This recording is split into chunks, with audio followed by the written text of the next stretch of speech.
Hey everyone, I wanted to make a quick announcement that I am actually going to be interviewing with a local paint bar Thursday.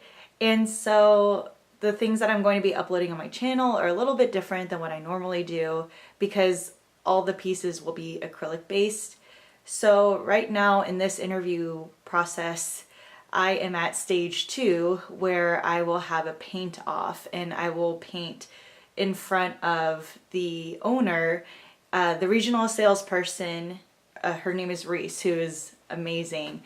And I actually don't know if there will be other people there, but I'm just going to wing it. I'm just going to pretty much give my personality, paint something fun, and see how it goes. And that's really all I can ask. So as I'm preparing for this, I kind of wanted to give my experience so far in this process in case some of you out there might be wanting to become an instructor somewhere, something similar, maybe gain your own style, but you need pieces to kind of refer off of. So this is kind of what I'm doing. The way it's set up is I have to pick a specific piece that they are offering for the next month, and so that's what I've done. I've gone on their website and I looked at all the pieces, and because I'm still kind of experimenting with acrylic, I wanted to start off with something that's a little bit more broad stroked, nothing that's necessarily fine-tuned. And so I picked a piece that I felt like kind of represents my style and kind of getting me more into an acrylic mindset. As some of you may have known, I've been working primarily with watercolors and drawing lately, and acrylic is an entirely different beast all in itself. Winston's going crazy, of course. And if I can do it with a cat running around, I feel like I'll be able to do it in front of a whole bunch of people too. So we'll see. So I have to get the jitters out first. Going through and making this practice piece will definitely help me in feeling more comfortable with the medium, and hopefully I will have a future with MUSE Paintbar. So let's get into it.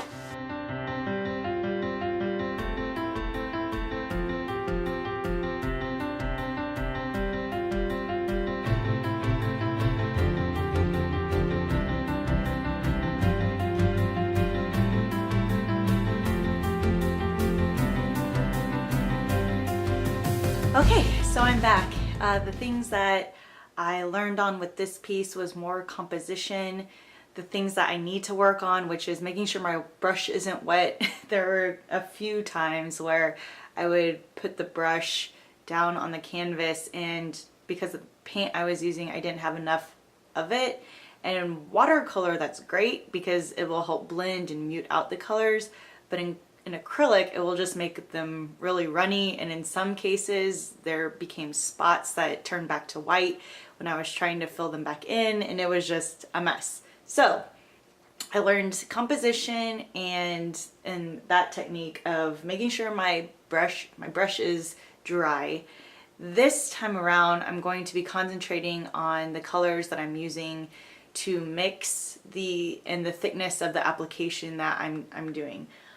Obviously, I'm not using the brushes that they have, and I'm not using the paint that they have in supply. As you saw in the last sped up version, my pink came out like almost salmon color, and it needs to be more magenta, but it's because of the red I'm using as well. It's really difficult to get a bright pink with the red that I'm using, so I'm going to actually see if I have another red in stock and try that.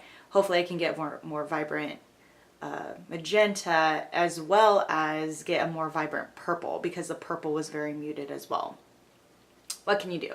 So I'm going to kind of mix up my color schemes just a little bit on this next attempt, and we will see how this turns out. For the second attempt, you'll see that I just wiped off the canvas that I was using because I bought only 2 canvases for the practice rounds, and tonight I want to start with a fresh canvas whenever I'm talking through it with Abner, just so I know in my mind that I can do it just from a stark white canvas, because that's how it's going to be for the interview process. So since they're providing me the canvas, I won't have any guidelines and I won't be able to map anything out for myself. And the image that I picked is actually pretty straightforward with the quarters that I've set up for myself in my mind. So hopefully I will be able to translate that once I get there as well. You never know whenever you're nervous, because you could do something 1,000 times and then as soon as you're in front of people, like your mind goes blank. So that's why I'm trying to do this over and over and over, because if a lot of this is muscle memory, then I'll be able to shine and be able to have my personality come through just a little bit more. So attempt number 2, here we go.